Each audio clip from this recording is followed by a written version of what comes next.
we doing live? Echoes in eternity. Yeah. Well, hello guys. This is my podcast, James Laid Out, and this is my guest, Karla Grijalva. Hi. So, Karla Grijalva, what is your what kind of athlete are you? So I'm a bikini athlete, nationally well, not necessarily I have to requalify this year, but I compete in the national level more than anything. I've been trying to get my pro card for a while now, but yeah, basically nationally level, I would say. So, how many competitions have you done? How many times have you been pro qualified? I've been pro qualified since the very first time I stepped on stage. I actually won my first show overall, so that was pretty cool. And then I became nationally qualified right away. And I competed, I want to say like 11 shows by now. And I've done probably about four or five national shows, more or less. When was your first show? My first show was 2013. Oh, okay. Cool. Yeah, so I've been competing for a decade, pretty much. Wow. Mm-hmm. And cool.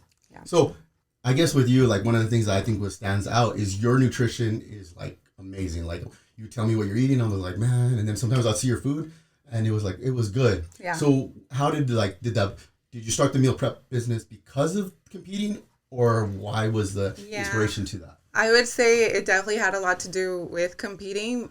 Just, through the years of competing and whatnot, I just wanted to find a different way to make it more sustainable more than anything, because being on competition prep, you do have to get to very low calories, of course. However, you only do that for a limited amount of time, which is not sustainable all year long, of course. So I wanted to find a way where we could, again, have high protein meals where we're achieving, high levels of lean body mass, obviously increasing muscle mass and whatnot, but not have it be boring, pretty much bland and boring. So yeah, we basically do a macro balanced approach. So what that means is that all our meals are high protein, and it's never going to be cooked in oil or anything like that. It's balanced as far as the carb ratios go and the fat ratios as well. And yeah, basically, depending on the person's goals, of course. But yeah, more than anything, it's just more sustainable. It's food that you can actually eat all year long. And when you're coaching people, is that the kind of diet you put people on, or? Yeah, I do actually. For my lifestyle clients, I initially start them with a meal plan, and then I switch them over to tracking macros. Simply because when you learn to track macros, you're really going to understand nutrition in a very different level, and you're going to be able to take control of your own nutrition. You know what I mean? You're not going to be dependent on a meal plan for X amount of time to either get lean or increase muscle mass or whatnot. So yeah, I do that both for competition and lifestyle. However, for contest prep, once we're X amount of weeks out, let's say 8 to 10 weeks out, then it's strictly meal plan. Oh, okay. So what does it take for you to compete? When do you start getting ready? How does this work? So for me, it does take quite some time because I told you, I do tend to live more, balanced in off season. I don't like to be too lean. I do enjoy a fuller body when I'm in off season and not in contest prep. So I'm perfectly comfortable in my skin when I'm fuller. And yeah, so pretty much it takes me usually 20 weeks to get contest level conditioned. Yeah, it's quite some time. Well, that's good. I think I've noticed people that do a longer prep, they look a lot more. Yeah, I would say 20 to 26 weeks, honestly. I think I've done up to 6 months for sure. 6 months. Yeah. Prep. Uh-huh. I've never heard a girl do 6 months. Really? Yeah. And girls usually prep a little harder than guys. It's guys are oh, I cut out the ice cream. Oh yeah, our calories have to be way lower than males for sure. Yeah. Substantially lower. So there's a lot of coaches out there. Yeah. What's the difference between your coaching and the other ones? So my coaching, like I said, I do have a more flexible approach. I also like to teach people.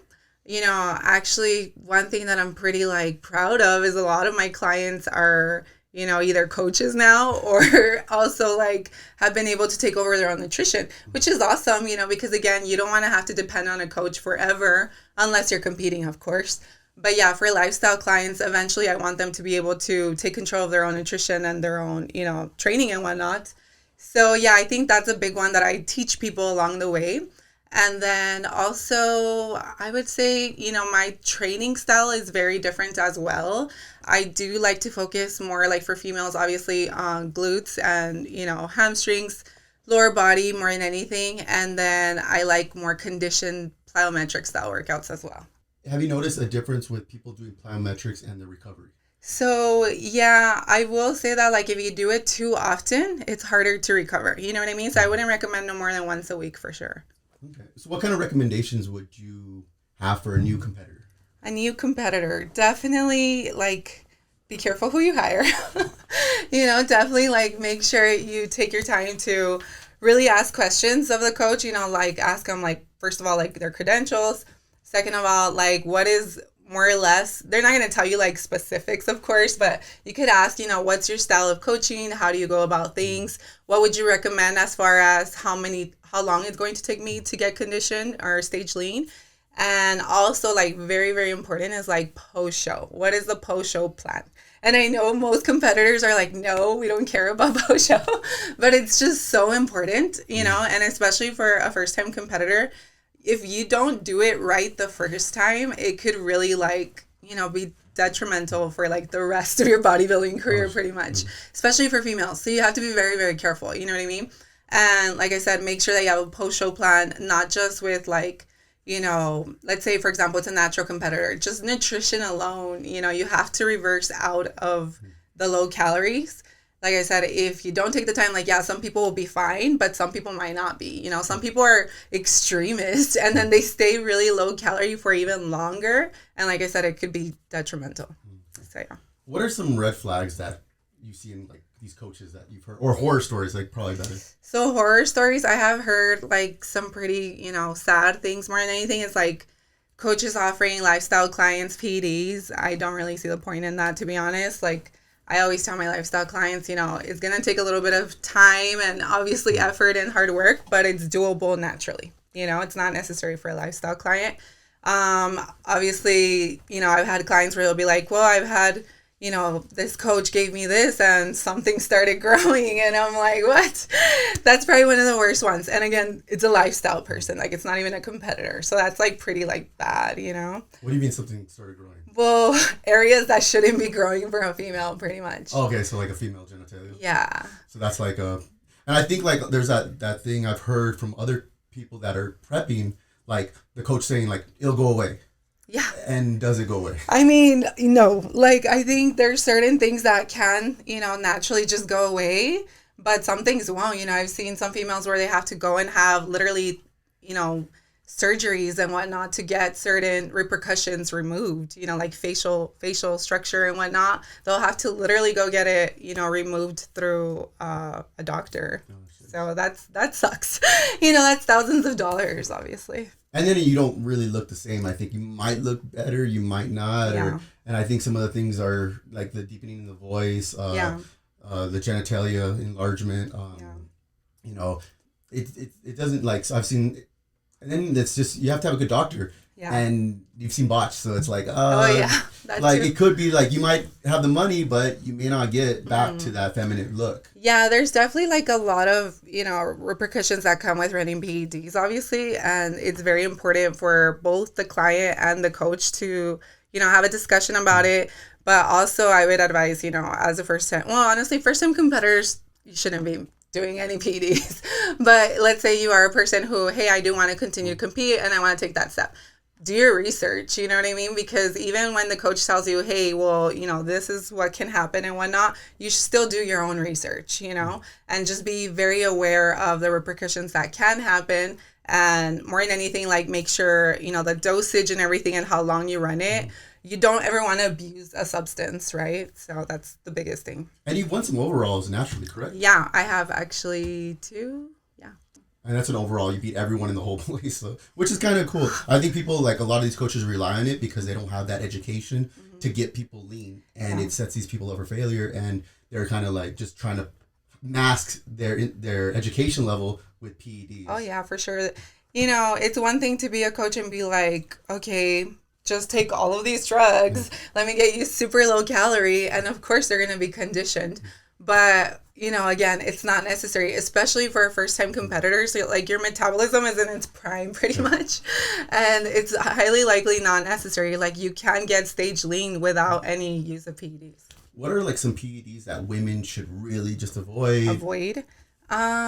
Well, I think avoid, like, it can be, that's very general because it really depends. Remember, for example, for someone like me in bikini, we don't need a ton, right? But let's say figure, they're going to need quite a bit more. You know what I mean? So it really just depends on what class you're in, because the reality is, even for like wellness, they're going to have to take quite a bit of stuff if they want to get pretty high up there. Like regional level, not so much, but nationals and, pros, obviously, these girls are stacked. They're not like, just big legs. Like, they're very, very muscular, very, very conditioned. Like, you're definitely going to have to run quite a few PEDs. Because I've heard of women experimenting with tren, anadrol, and those kind of things. And even on the guy side, those are dangerous for men. And men can kind of take a little bit more of those dangerous drugs.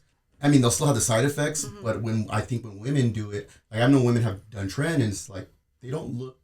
No, I definitely would never touch tren, and definitely not anadrol either. Yeah, I know of a bikini girl that did anadrol, and she had these amazing traps, and that was it. And I was like, which you don't need for bikini, which you don't need for any class. And I was just like, well, you got some nice traps. Yeah, nice traps. Good job. And I was just like, and she started looking like a powerlifter, but you see the transition.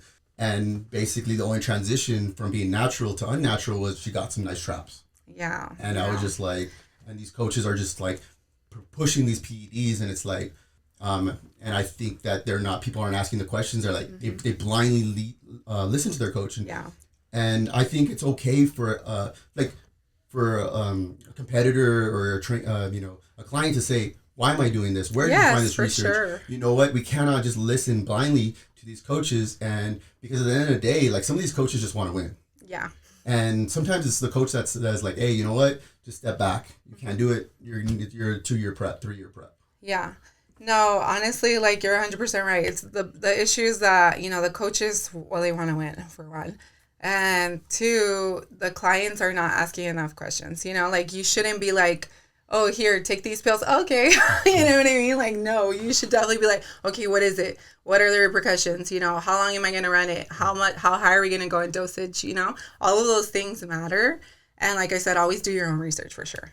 And I think a lot of, it even goes on, you're buying from a black market. And so, yeah, the coach might say, like, you need this, but you're also getting it from a black market. So are you getting quality what you're saying? So are you... Yeah, this particular product may not have, like, Anavar, probably one of the safer PEDs out there, but like Anavar is an expensive PED, so certain companies will fake it and they'll use like a low dose, something else. So like, like Anavar really shouldn't have like voice changing, acne, and all that stuff, and then you're having females like getting that as well. So I think just quality matters. Yeah, and I think like it's hard. Like, people need to realize these are underground labs.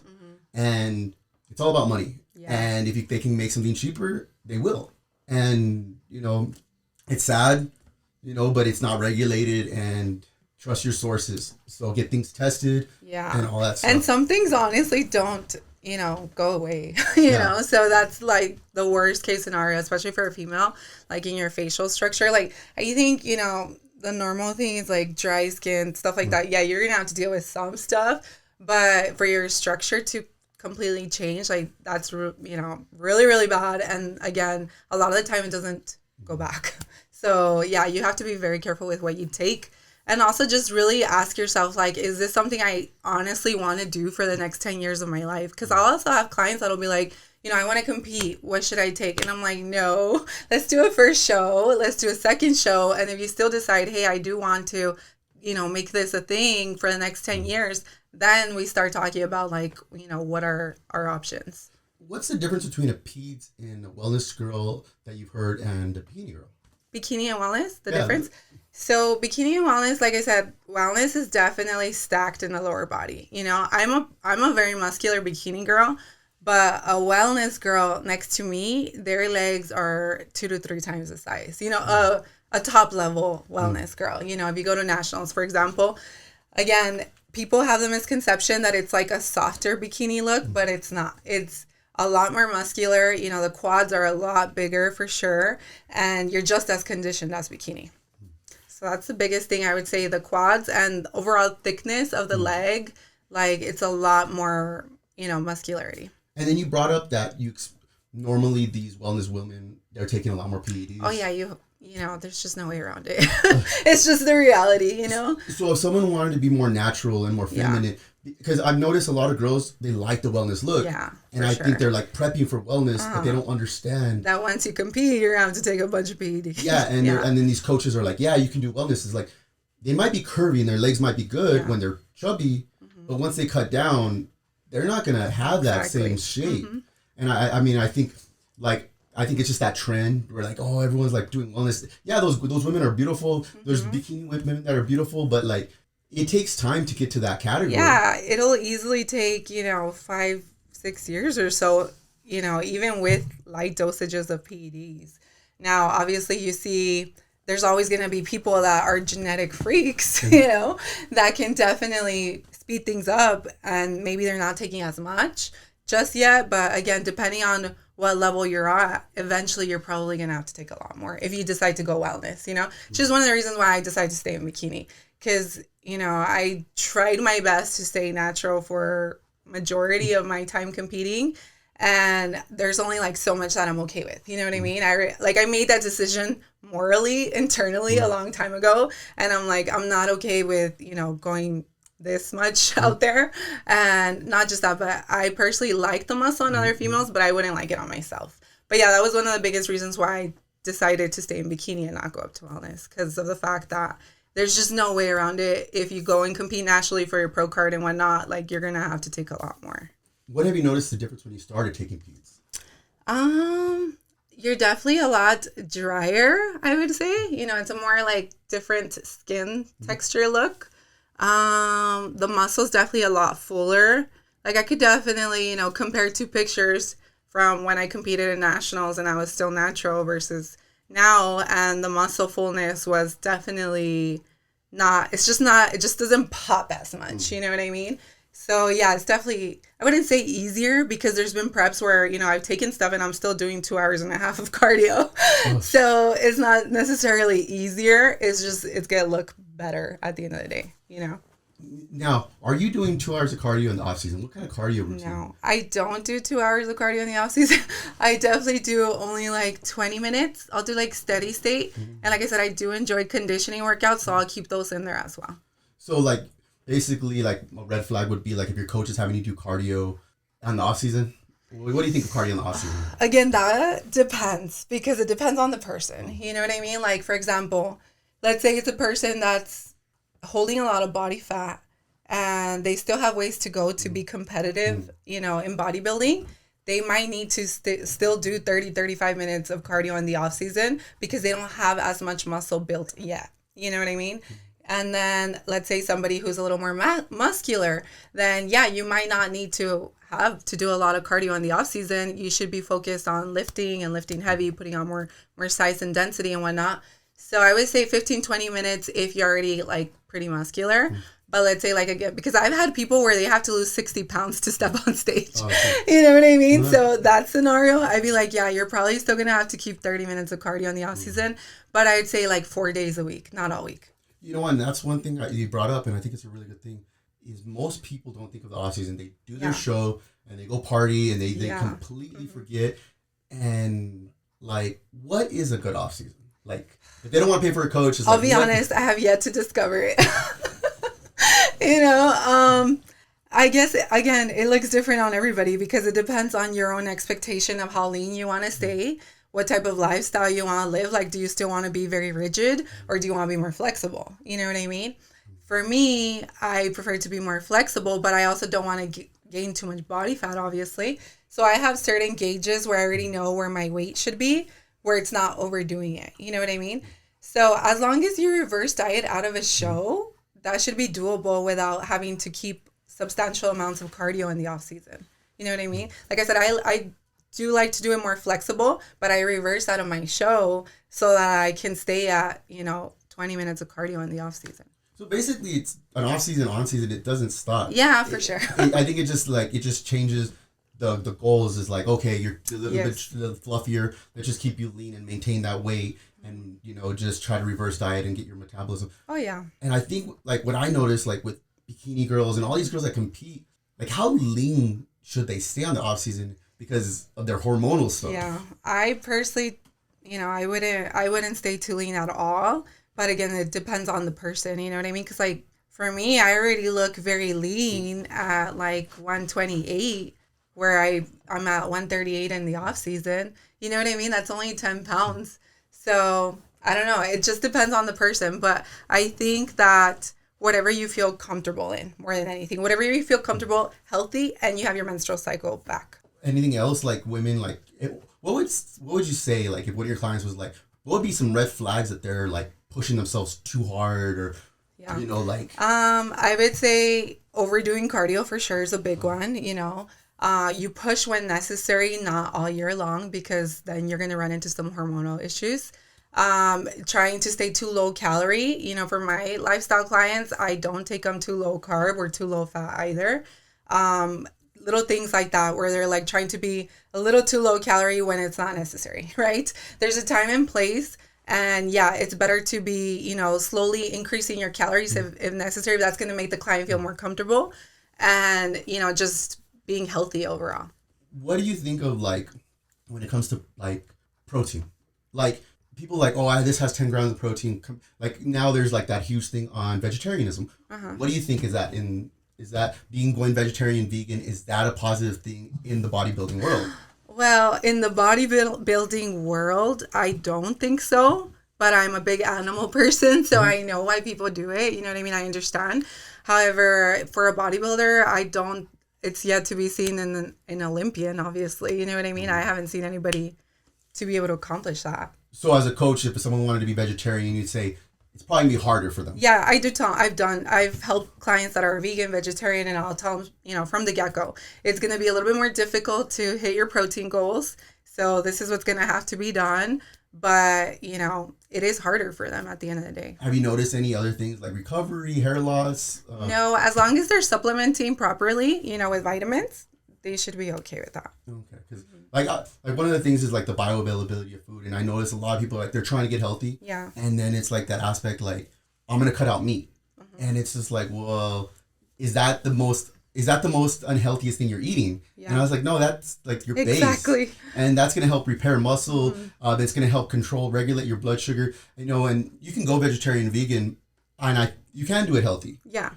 But you really have to calculate your macros. And it's a lot of work, I think. And it's a huge transition, too, because the body has to get used to having such substantial amount of carbs. So for a female, you might see her gain weight for a little while. You know what I mean? While they make that transition. I've seen it in certain people that turn, that direction, and they put on a little bit of weight because now they're eating really, really high amounts of carbs that their body wasn't used to, and fats, obviously. And it takes a little while for the body to, get used to that. I've noticed like some people start going on to a vegetarian vegan diet and then they're like, oh, I'm bloated, whatever. Yeah. Is there anything like you cut out like a week before a show? Oh, I've never ever prepped anybody vegetarian vegan, and I probably wouldn't do it. So like I think like a lot of people like they're like, women are always like looking at their stomach like, oh, I'm chubby, whatever. And I think I know for myself, if I eat like a lot of vegetables and stuff, I'm gonna be a little bit bloated. Mm-hmm. My stomach's not gonna be as flat. Yeah. And I think like people like are going vegetarian vegan or like going decreasing their meat and they're increasing their vegetables, but they're like, oh, my stomach doesn't look okay. Yeah, I mean, even for like, my coaching style that I do macro balance, like I said, if it's a competitor, once they're 8 weeks out, we're strictly meal plan because there is going to be foods that are going to bloat you. Obviously no dairy, no bread. Like you said, veggies, some veggies. Well, I had a competitor once that couldn't eat peas because it would bloat her like instantly. And it was that, once you're really lean, it's painful when you bloat like that. Mm-hmm. So yeah, certain fruits, pineapple for me can be a hit or miss sometimes when I'm lean. So is there any kind of like diets that you don't recommend? For bodybuilding, I don't think keto works. Okay. Honestly, I've tried it. Oh, yeah. Yeah, I have. And I felt like I looked linky, which is weird because I'm muscular. I looked linky and yeah, it didn't do it. No. Yeah, I've done a little bit of carnivore and keto. I mean, it was great energy-wise, fat loss, but I just didn't look Yeah. I felt great, and I was like, oh, and that was like kind of a red flag. I was like, I shouldn't be feeling great. Exactly. You should not feel great leading into a show. So, like, what about like someone doing keto, carnivores, those kind of diets in the off season? I think that's fine. You know, whatever you can stick to is always what works best. That's definitely what I always tell my clients, both with training and food, the way, you know, you prefer to eat. But I think once you're in contest prep, you know, and it's getting to the knit and grit, you should stick to what works. And I think like people like neglect the off season, and I think it's a really good time to implement things that you would want to try. Yeah. And you know, like I'm a big, like, I love to experiment. I do stupid things, and my experiments don't work good sometimes. But like, I mean, I should have done something in the off season and been like, okay, I'm going to do carnivore. Yeah. Oh, and then it didn't work. You know, at least I didn't go on stage. At least you didn't blow up. Yeah. Right? And it's like, but I think, you know, although one big thing is we don't prioritize off season. You know, people are like, oh, I'm going to pay for my coach, and then after this, I'm going to go drink, I'm going to go to Vegas, and I'm going to do all this stuff, and then the rebound is real bad. Yeah. And I think people don't, like, their hormones are off, and I think that's the most important thing. And I see so many people, they do one show, and then they're done. Yeah. And then they have this horrible taste in their mouth. But I think it's, like, you brought up a really good point that you need to have a plan post-show. And I think a lot of these coaches aren't telling them, like, you need a plan, that is you like need to do a this. huge thing. You know, they're just like, okay, let's get you to win, and bye, go eat whatever. It's like... Yeah. No, and it goes on both ends, you know, both the client and the coach, because a lot of times clients are like, I'm tired, I don't want to anymore, which I get it, but you don't have to do another 6 months or whatever. You know, even 3-4 weeks post-show of reversing for a little while will go far. Yeah. How many meals do you normally recommend for your clients? 5. 5 meals, okay. 4 to 5, you know, again, depending on the person, but if it's a bodybuilder or competitor, 5. And do you do like more carb cycling? What's I do like carb cycling. You know, I feel like it does help females bring in the waist a little bit, but it's not necessary. You know what I mean? As long as you're adhering to your calories, to your cardio, and doing what needs to get done, you're going to be conditioned. Is there any supplements that are kind of like a waste, or you think people should take? So I'm testing collagen right now, so I'll let you know. I mean, that's a really big thing right now. Yeah, it's a big one. You know, a lot of people say it's a waste of money, so I don't know. We'll see. But other than that, I mean, no, you know, obviously vitamins are good. Protein supplements are good. No, I think all supplements have, you know, their time and place more than anything. Is there any ingredients that you wouldn't want in a supplement? No. Oh, no. So like, are you cool with like the artificial sweeteners and all that stuff? Okay. Yeah. I'm like, I am. I mean, I like all the artificial sweeteners. Give me all the sugar-free syrup. I mean, a lot of people, like, I see like people with artificial sweeteners and they look great. Yeah. And then I think it's just, there's so many variables to health and how you look. Oh, yeah, for sure. Some people can do the artificial sweeteners. I mean, one of my stupid experiments, I did a lot of those Atkins bar. Really? And that messed my stomach up. Oh, yeah, I can see that. But I was also eating like 3 boxes a day, which... That's insane. Yeah, I mean, and it just goes on dumb dieting, you know. So, would you like to say anything to like any advice for people out there? I guess, you know, just do your research whenever you're starting out as a new competitor, and even as, you know, an experienced competitor already, if you're, you know, going into a new season, trying to hire a new coach, definitely do your research, and more than anything, just make sure you're taking enough time to prep. Because that's the biggest thing I've noticed recently is people just don't take enough time to, you know, prep. So a first-time competitor, how long should a prep be? At least 14 weeks. Okay. But honestly, I would err more in the 16 week. Yeah. 16 to 20 weeks is a... for a female, for sure, yeah. Okay. Males, 12 to 14, they could probably get away with, just depending on where their starting point is at. Yeah. Yeah, I think it gives the coach enough time to realize what's going on.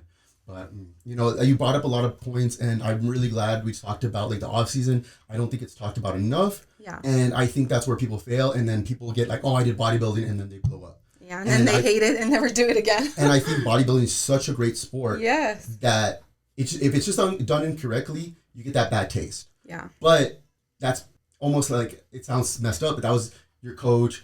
I mean, as a first-time competitor, you don't know better. Yes. But, like, someone who's been competing a bunch of clients...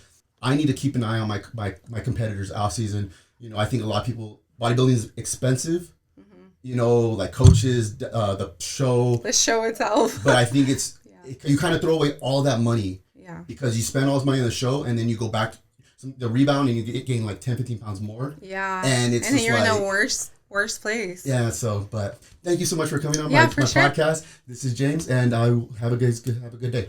See you. I'm like,